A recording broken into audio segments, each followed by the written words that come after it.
La preparación debe ser, obviamente esto depende mucho del examen que se vaya a realizar. Cuando uno lleva una muestra de orina al laboratorio, no solamente se va a hacer un examen general de orina, sino que se puede aprovechar también para hacer un cultivo.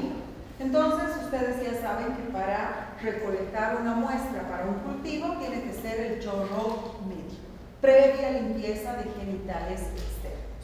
La literatura dice que la limpieza debe hacerse con agua y jabón, pero no se recomienda que sea con jabón debido a que pueden quedar partículas de jabón y esto va a provocar la lisis de elementos que son diagnósticos importantes. Entonces, simplemente que lo haga con agua, se limpia los genitales, se seca y luego procede a desechar el primer chorro y el chorro medio es recolectado en un frasco. Obviamente, si estamos hablando de pacientes pediátricos, hay que eliminar el talco o los aceites que se le ponen siempre al bebito para evitar las escaldaduras. Y también en este caso es imposible desechar el chorro, el primer chorro. Ahí es el total de la micción y para eso se utilizan estos que son los recolectores pediátricos. Se va a recoger la muestra en un frasco de capacidad suficiente con tapa, con boca ancha y tapa rosa. Entonces, eso es para primera orina de la mañana. Generalmente, la capacidad del frasco es de 50-70 mililitros. Imposible no va a entrar el total de la micción. Por eso es chorro medio, nada más. Hay otras situaciones en las que es necesario recolectar orina de 24 horas. Y la recolección en la vejiga es imposible. Entonces, en estos casos, se van a recurrir a frascos mucho más grandes, por supuesto, y cada que el paciente desee ir al baño, tiene que recolectar la muestra. Aquí es micción completa, no se desecha ni una gota en un frasco. Dependiendo, en nuestro medio, por ejemplo, en invierno no hay necesidad de utilizar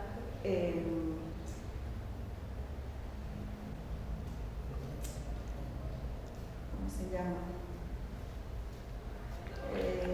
Se me dio el nombre, para evitar que la flora saprófita se multiplique. ¿Sí? Se me dio el nombre.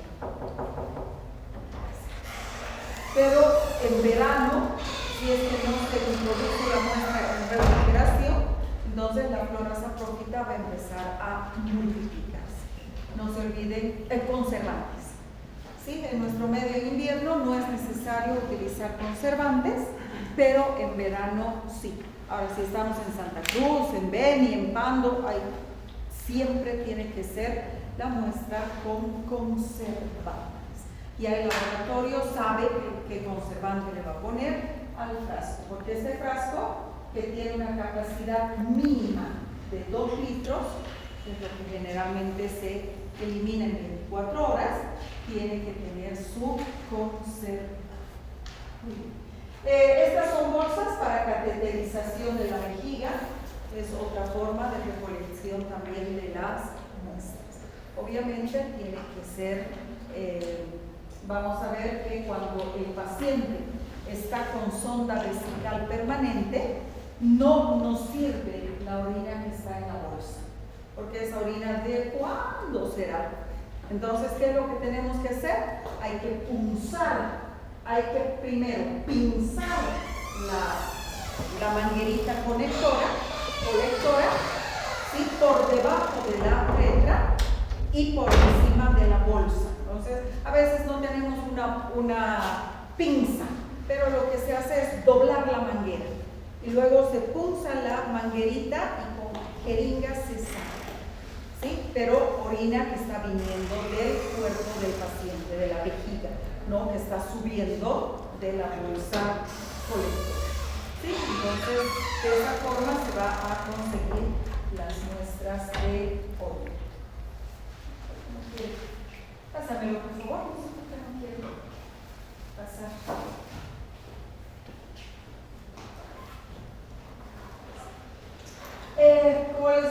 viendo las técnicas de recolección. Tenemos la que más se utiliza, la misión espontánea, la bolsa recolectora para pacientes pediátricos, el cateterismo transuretral, que se va a producir introduciendo una sonda, ¿sí? Y esta sonda va a llegar a la vejiga. Y finalmente tenemos en condiciones muy especiales lo que se llama la punción suprapúbica. ¿Para qué se emplea la punción suprapúbica? Nunca para exámenes de rutina. Aquí estos exámenes generalmente son exámenes citológicos y va a ser para el diagnóstico de lesiones neoplásicas de vejiga. Entonces, pero para un examen general de orina, hacer una punción suprapúbica, entonces generalmente se recurre a la misión espontánea. El examen general de orina está constituido por tres partes. Tenemos el examen físico, tenemos el examen químico y tenemos el examen del sedimento urinario. Vamos a comenzar con el examen físico. El examen físico es un examen que va a permitir determinar cuáles son los componentes organolépticos de la muestra de orina. ¿Cuáles son más que los componentes? Las características organolépticas de la muestra de orina. ¿Qué quiere decir organoléptica? Quiere decir que impresiona nuestros sentidos. Entonces, eso es lo que se va a buscar en el examen físico. Tenemos así, por ejemplo, el aspecto. ¿Sí? Cuando hablamos de aspecto, la orina recién emitida generalmente tiene un aspecto límpido. ¿Cómo sabemos que el aspecto es límpido? Porque, como podemos ver en este caso, se puede leer a través de un tubo de ensayo. Con una muestra de orina se puede leer lo que está en el fondo. Este aspecto de la muestra de orina, a medida que pasa el tiempo o en condiciones patológicas, puede ir enturbiándose. Y este aspecto puede llegar a ser ligeramente opalescente, también es fisiológico.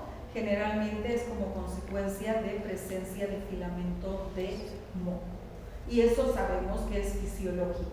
Como hay IgA secretora, pues obviamente se va a eliminar con la muestra de orina, se va a eliminar filamento de moco. Pero ya otros aspectos más opalescentes, pues obviamente van a ser patológicos. Puede ser opalescente o incluso puede ser turbia la muestra de orina. En este caso, ¿qué es lo que ha sucedido? Que han aparecido elementos formes que fisiológicamente no deberían estar en la muestra de orina.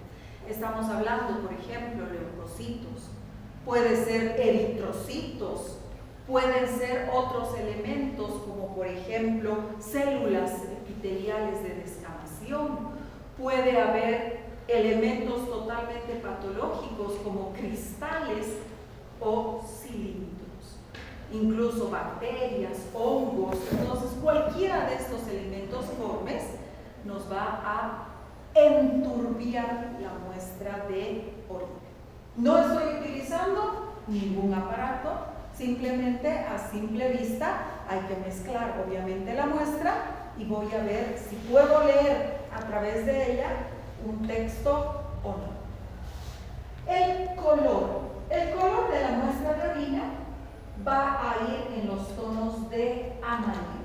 Va desde el amarillo muy pálido, muy bajo, y va a ir hacia el ámbar oscuro. ¿De qué depende? Depende de pigmentos urocrómicos, ¿sí? Y además depende del grado de hidratación del paciente. Ustedes pueden ver eso claramente. Cuando entran después de haber descansado, entran al baño, pues el color de la muestra de orina es muy intenso. Pero a medida que pasa el día, la orina. ¿Por qué? Porque comenzamos a consumir líquidos, se va volviendo cada vez más pálida, más pálida. Entonces va a tener un color amarillo pálido. Depende, como les digo, de la hidratación del paciente. En otras situaciones, la orina puede adoptar colores patológicos. Entonces, estos colores son normales. En algunas situaciones, la orina se vuelve anaranjada, intensamente anaranjada. En este caso, se trata o puede tratarse de la presencia de bilirrubina. ¿Sí? O algún tipo de fármaco que también me va a dar esa coloración de la orina. Por ejemplo, la rifampicina me da orinas anaranjadas. Orinas rojas. ¿Cuándo vamos a tener orinas rojas? Cuando consumimos remolacha. Orinas rojas. Cuando nos ponen complejo B, orinas rojas. Pero también cuando hay presencia de sangre o de hemoglobina. Porque la sangre no solamente puede ser eritrocitos, también puede ser presencia de hemoglobina. Orinas negras. ¿Cuándo vamos a tener orinas negras? Puede ser por oxidación de la hemoglobina, que se convierta en metahemoglobina, que es negra. Entonces, orinas muy oscuras. Los pacientes dicen, estoy eliminando orina como con color a Coca-Cola, a ese extremo. ¿Sí? Puede llegar el color de la orina. O en una alteración de un aminoácido, ¿sí? Que lo vamos a estudiar en el próximo tema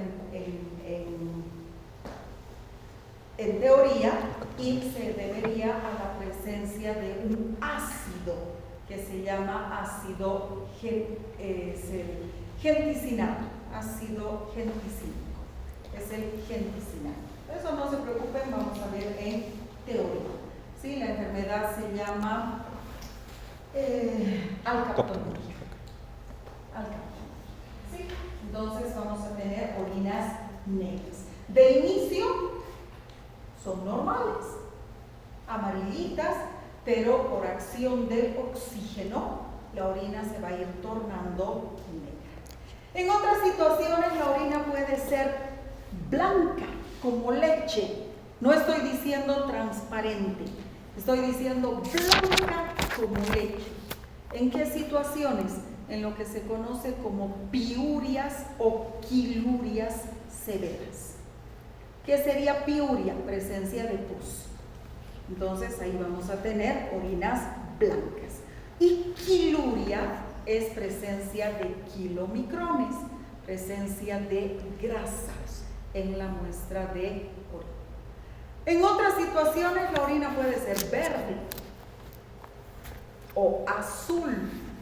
Esto no es patológico, es simplemente que se están eliminando a través de la orina algunos compuestos químicos que están siendo utilizados como contraste. Por ejemplo, el azul de metileno. El azul de metileno, cuando está en poca cantidad, azul más amarillo, me va a dar verde y la muestra de orina va a ser verde. Pero si es en gran cantidad, la muestra va a ser azul. No significa, por si acaso, una hematuria. Los chuquisaqueños dicen que somos de sangre azul. ¿Sí? Entonces, no. Todos tenemos sangre roja. Todos. Muy bien. Fíjense, pues. Bueno, ¿qué más tenemos? Tenemos la espuma. La espuma está directamente relacionada con el color. ¿Sí? Generalmente, cuando el color es patológico, ya sea por presencia de bilirrubina, ya sea por presencia de sangre, la espuma va a tener el mismo color. Es decir, que vamos a tener espumas amarillas o vamos a tener espumas rojas. Pero si el color es fisiológico, porque he comido beterraga o porque me han puesto una inyección de complejo B, la espuma va a ser blanca. Normalmente el color de la espuma es blanca. La única información que da es si el color es patológico o no. Hay algunos laboratorios que indican la espuma blanca y persistente. Y hay alguna literatura antigua, sobre todo, que indica que cuando la espuma es persistente hay presencia de proteínas. Pero vamos a ver, ¿para qué me voy a fijar en la espuma? Que lo que para mí puede ser persistente, para él puede ser fugaz o no persistente, porque es un dato subjetivo. Depende cuánto he agitado la muestra, por cuánto tiempo, que obviamente va a salir más o menos espuma. Entonces, ¿para qué me voy a estar fijando en eso? Si cuando veamos el examen químico hay una prueba justamente que se llama proteinuria. Entonces, no interesa. ¿Sí? Solamente el color. Si la espuma es amarilla, entonces hay bilirrubina. Si la espuma es blanca, es normal. Si la espuma es roja, entonces hay presencia de hemoglobina. ¿Qué más?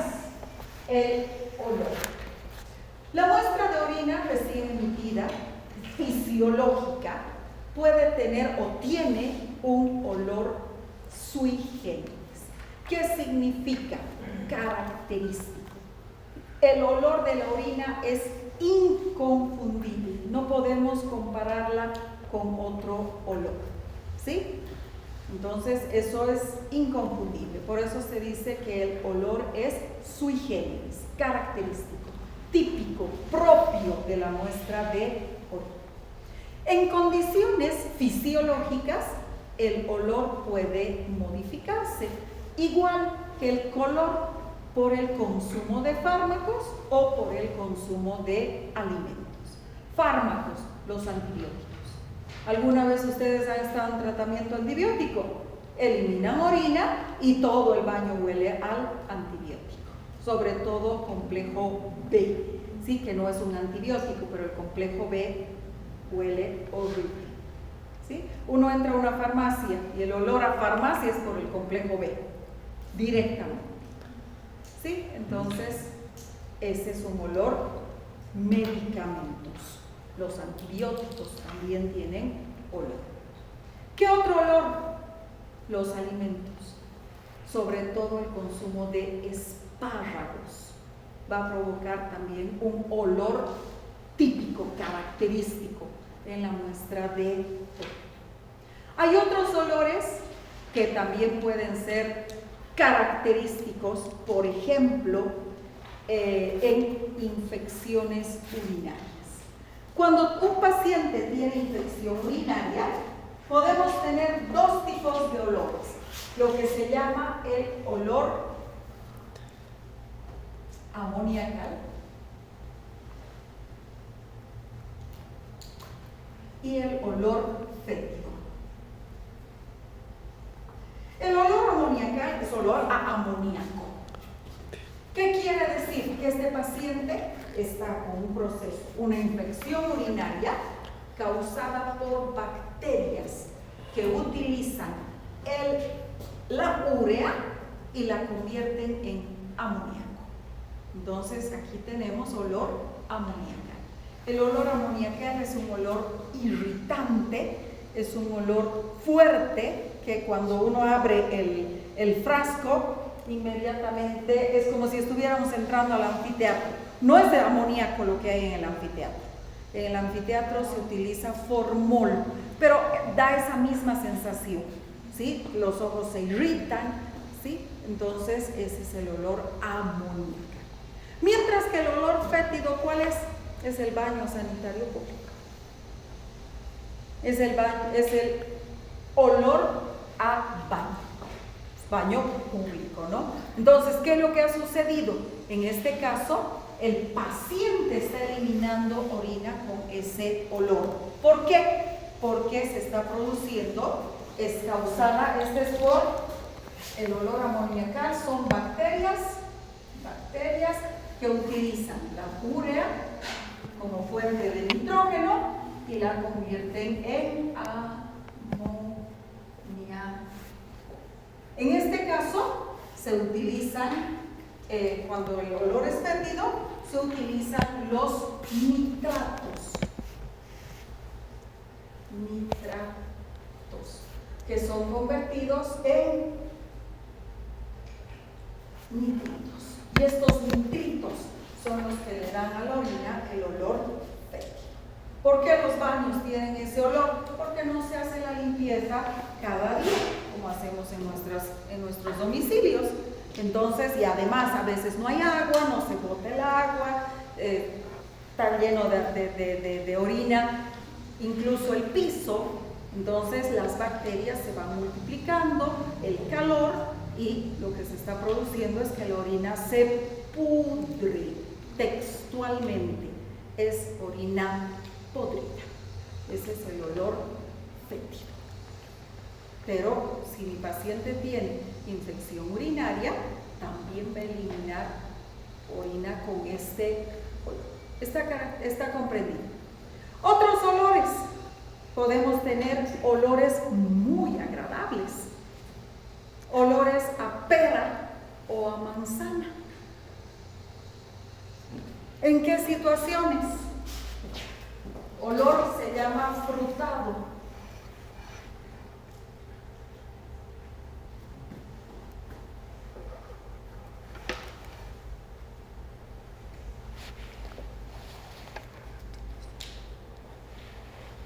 Cetoacidosis diabética. En la cetoacidosis diabética vamos a tener la eliminación de los cuerpos cetónicos, me van a producir orinas con olores muy agradables. Son pacientes diabéticos. Algo que nos hemos olvidado es el volumen de la muestra de orina. Cuando hablamos de la muestra de orina y cuando hablamos de volumen, siempre nos vamos a referir al volumen en 24 horas. El volumen de la primera muestra de orina no tiene ningún significado clínico diagnóstico. ¿Por qué? Porque no sabemos cuánto ha eliminado en el primer shot. Y si el frasco no es más de 70 mililitros, pues obviamente ese volumen no tiene ninguna importancia. El volumen que es importante es el del total de la micción de 24 horas. Y en teoría les he dicho cómo se recolecta. Hoy voy a comenzar a recolectar orina. Entonces, apenas despierto, boto esa orina al baño, porque es orina de ayer, es de anoche. Y me fijo qué hora es. Son las 6:30 de la mañana. Anoto esa hora, porque en ese momento estoy comenzando a reunir orina nueva en mi pecho. Y de ahí todas las micciones. ¿Hasta cuándo? Hasta mañana a las 6:30 de la mañana, que sería la primera orina del día siguiente. ¿Está comprendido? Así se recolecta orina de 24 horas. Todas las micciones al frasco. Sí, todas. Doctora, la alimentación y el consumo de agua. Normal.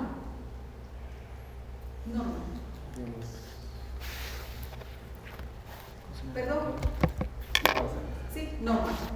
¿Cuánto es el volumen fisiológico en 24 horas? ¿Quién recuerda? 50 ml. No, en 24 horas. 24. Aproximadamente. Medio litro. No. 1200 a 1600. 1200 Ah, a 1600 en 24 horas. Pero estos márgenes pueden ser mucho más amplios.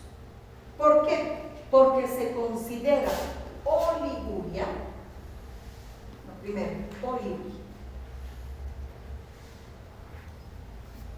oliguria a una excreción de orina superior más de 2000 ml. O sea, ya no es 1600, el límite es 2000. ¿Sí? ¿Y de qué depende? Del consumo de agua. ¿Sí? Depende mucho del consumo de agua. Luego tenemos oliguria. Se considera oliguria. Aquí hay una pequeña discrepancia entre la literatura. Hay alguna literatura que ya considera oliguria menos de 700 mililitros y hay otra que considera menos de 500 en 24 horas. O sea, ya no es 1200, ahora es 700. Y finalmente la anuria. ¿Qué es anuria? Sería cero, pero el cero en micción de orina, en eliminación de orina, es incompatible con la vida. Entonces ya se considera que un paciente ha entrado en anuria cuando elimina menos de 200 mililitros en 24 horas. Aquí también hay discordancia, alguna literatura dice menos de 100, ¿sí? Pero ya con 200 mililitros de orina en 24 horas ya es realmente una situación extrema. Muy bien, entonces eso es lo que va a determinarnos el examen físico. Luego tenemos, ¿por qué otra vez aquí el examen físico? ¿Sí? Algo en realidad, el sedimento. El sedimento de la muestra de orina se obtiene a través de un proceso que se llama la centrifugación. Es decir, que vamos a colocar 10 mililitros de orina en un tubo de ensayo y lo vamos a centrifugar durante 5 minutos a 10.000 revoluciones por minuto. Entonces, lo que se va a formar es un pequeño botón en la parte inferior del tubo. Se va a botar todo este sobrenadante y luego esto es lo que vamos a ver en una plaquita y es el examen de sedimento urinario. ¿Sí? Esto depende mucho de del aspecto de la muestra de orina. Obviamente, si el aspecto es límpido, lo lógico es que el sedimento sea escaso o regular. ¿Sí? Y ahí lo que vamos a tener es filamento de moco, básicamente. Pero si el aspecto es turbio, aquí sí vamos a tener un sedimento muy abundante y, como en este caso, esta es la muestra original y vamos a tener un botón de eritrocitos. Aquí lo que había era sangre. Entonces vamos a tener, ¿sí? Si es que todos los eritrocitos se han hemolizado, podemos no tener sedimento y lo que vamos a tener es la hemoglobina en el tubo. Pero eso no se centrifuga, no cae, sino que me va a mantener esta coloración roja. Y otra prueba es la densidad, que también me estaba olvidando. La densidad, ¿qué es la densidad? Es la relación que existe soluto-solvente.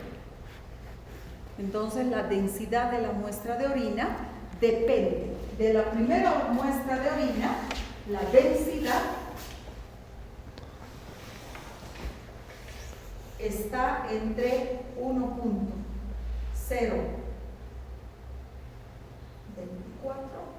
creo que es 0.15 a 0.20, 0.15 a 0.20, 0.15 a 1.015 a 1.020. Este es de orina de 24 horas. Mientras que de la primera orina de la mañana, que es la más concentrada, la densidad puede llegar a 1.026, incluso 0.28. ¿sí? Entonces, obviamente va a ser una orina mucho más concentrada. ¿De qué depende de la densidad? La densidad depende de la cantidad de agua, pero también depende de la cantidad de sólidos. Entonces es muy importante la densidad. Hay una patología que se llama isostenuria, en la cual la densidad de la muestra de orina se mantiene a cualquier hora del día en 1.0. Esa es la isostenuria. Iso igual. Quiere decir a cualquier hora del día. No importa, suprimo líquidos y la orina sigue siendo eliminada con una densidad de 1.010. Le doy un montón de agua y la densidad de la orina sigue siendo 1.010. Quiere decir que el riñón ha perdido la capacidad de concentrar o de diluir la muestra de orina. Entonces, eso es la isostenuria. Muy bien. El examen químico. El examen químico es un examen que se va a realizar con lo que se llaman las tiras reactivas para orina. Entonces, estamos hablando de aproximadamente 1, 2, 4, 5, 6, 7, 8, 9 determinaciones que se hacen en la muestra de orina. Obviamente hay distintos tipos de tiras reactivas. Esta es una de las más completas para 9 determinaciones. Lo que se hace es introducir esta tirita en la muestra de orina, se la mete, se exprime un poquitito solamente con el borde del frasco y se deja entre 1 y 2 minutos. Generalmente 1 minuto y luego empieza a leerse por comparación. Entonces esta es la tira y aquí tenemos en el mismo frasco, puede leer por ejemplo, leucocitos, nitritos, urobilinógeno, proteínas, pH, sangre, esto es hemoglobina, estos son cuerpos cetónicos, bilirrubina y glucosa. Entonces esos son los parámetros que me va a leer la tira reactiva. Entonces, dependiendo el color que vaya adoptando, voy a decir la cantidad que existe de esa sustancia. ¿Qué parámetros vamos a determinar en el examen químico? El pH.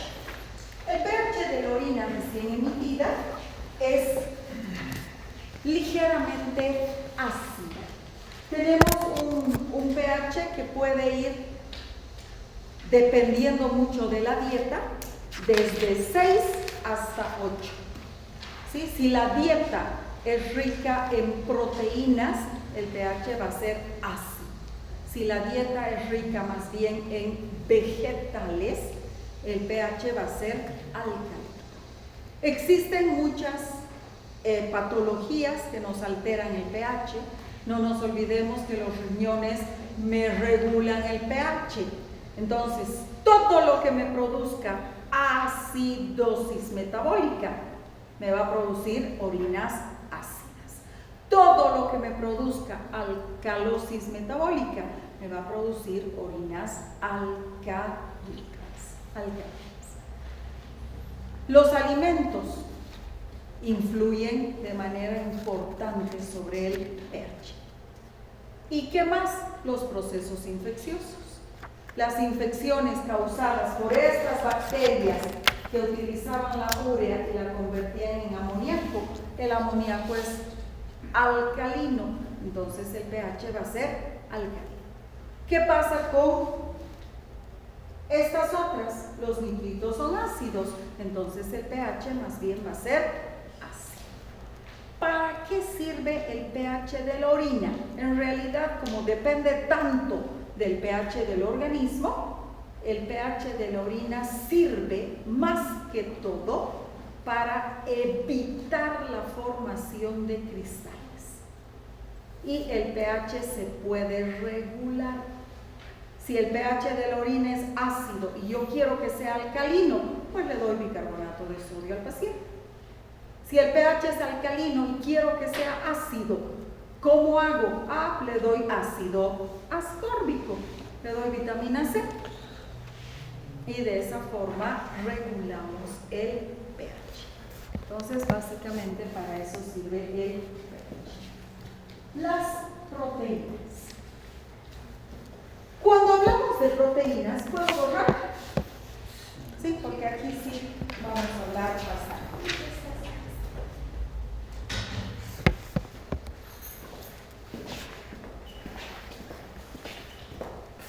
Cuando hablamos de proteínas, aquí no podemos olvidarnos de algunas cosas.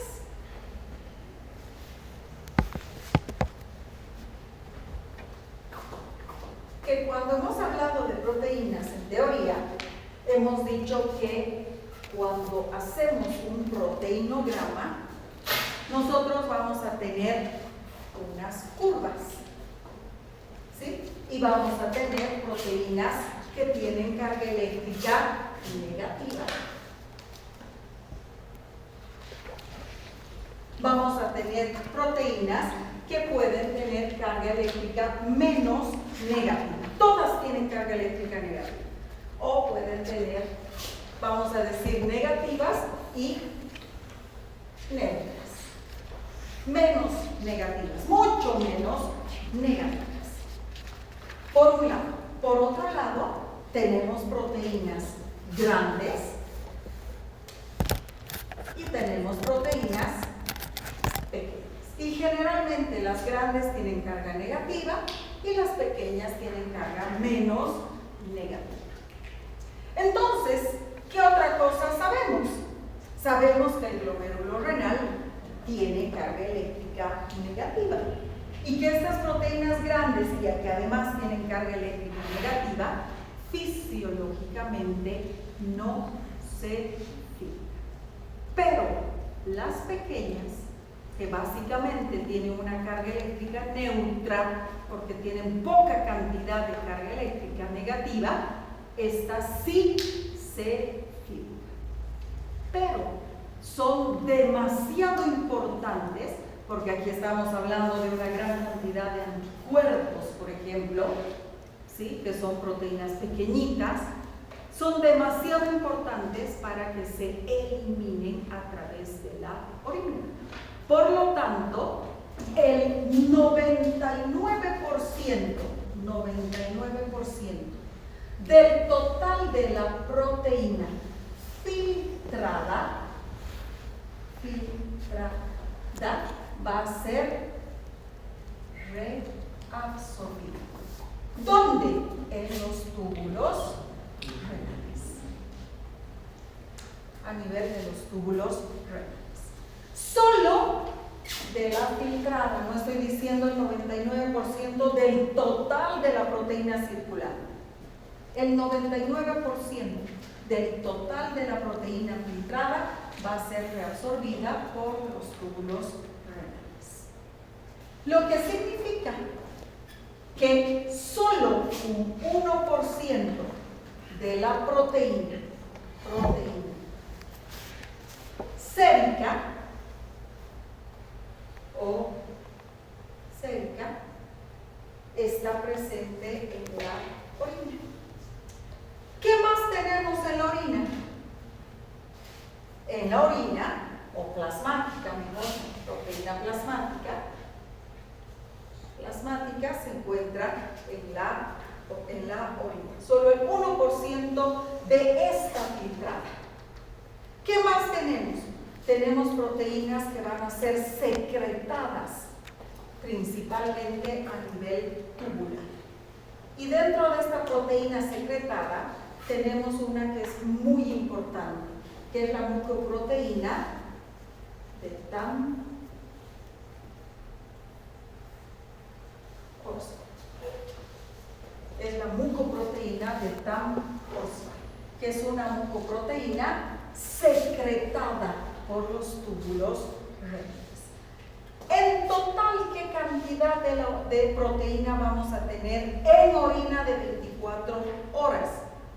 Menos de 150 miligramos en 24 horas.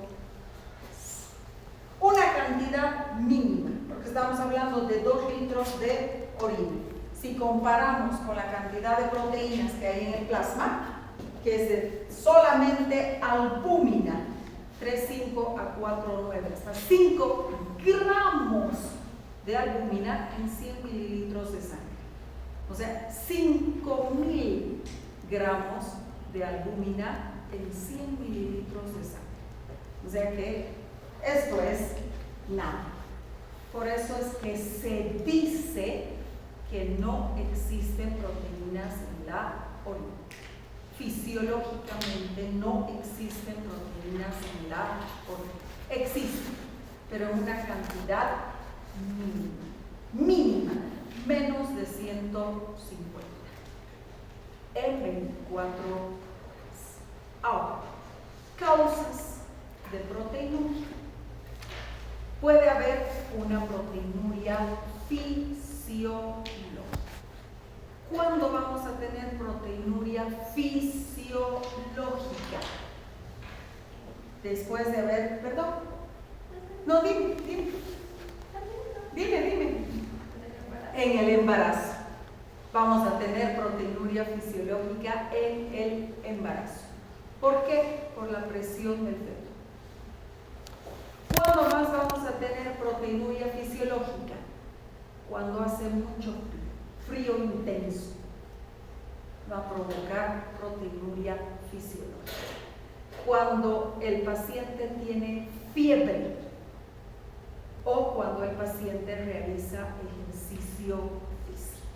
En estas situaciones vamos a tener una mayor excreción de proteínas.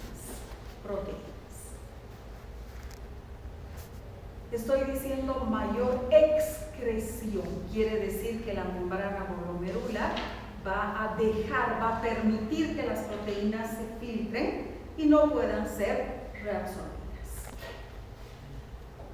Obviamente, al ser fisiológica, se acaba el embarazo, se acaba la proteinuria.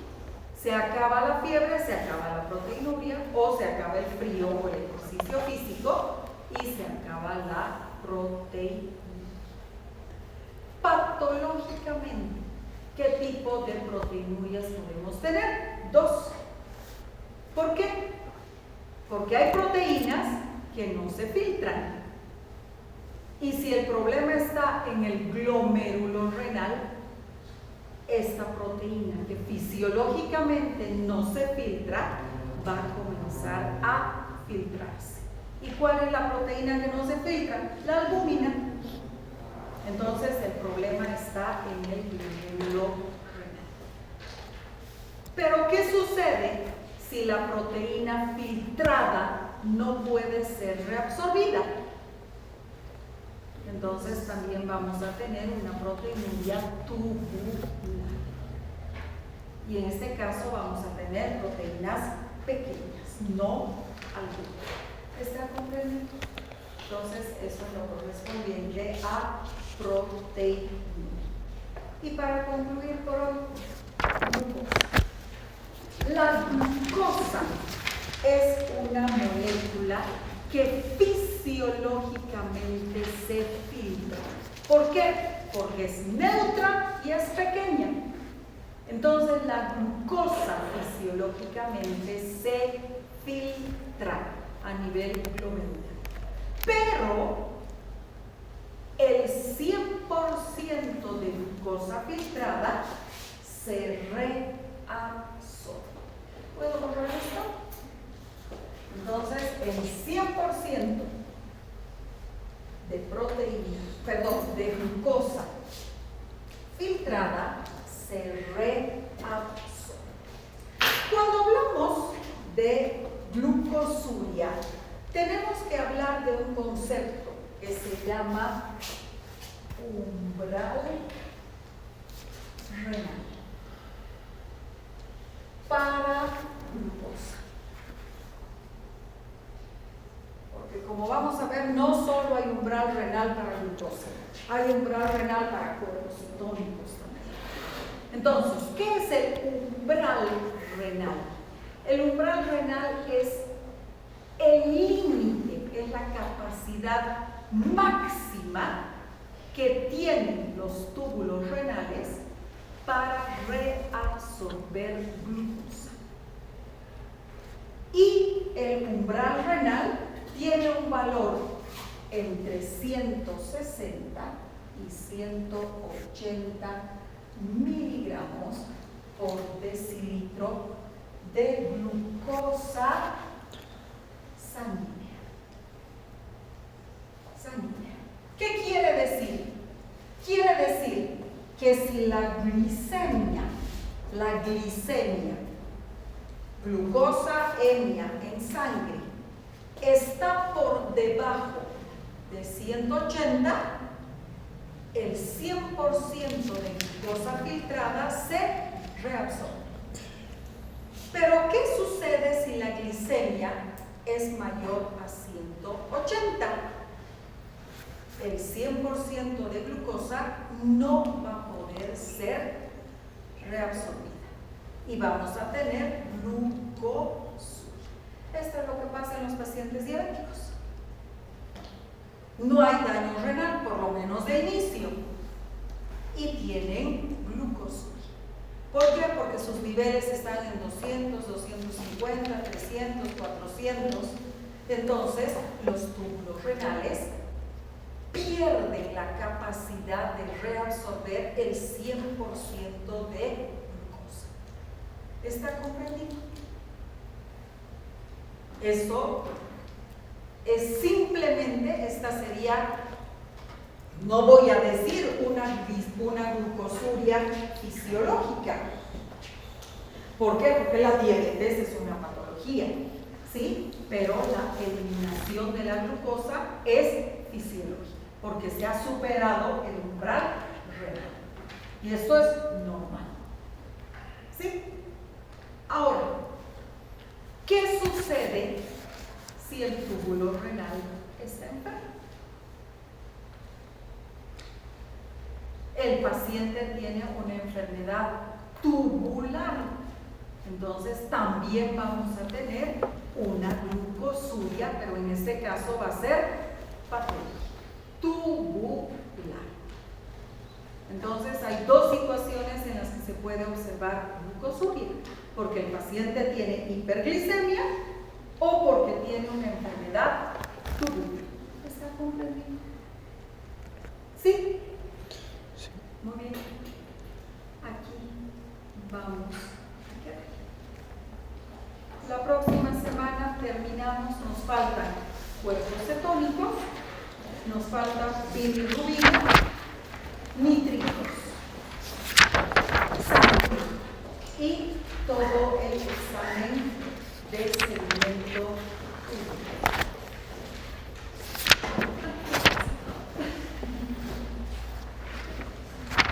Le vamos a pedir a Raquel que prepare para la otra semana. ¿Sí? No saben, la siguiente semana. ¿Pero? No saben. No todavía. Y gracias a ustedes, el rotatorio también se va a seguir postergando. Porque tengo que ver con ustedes todavía enzimas para que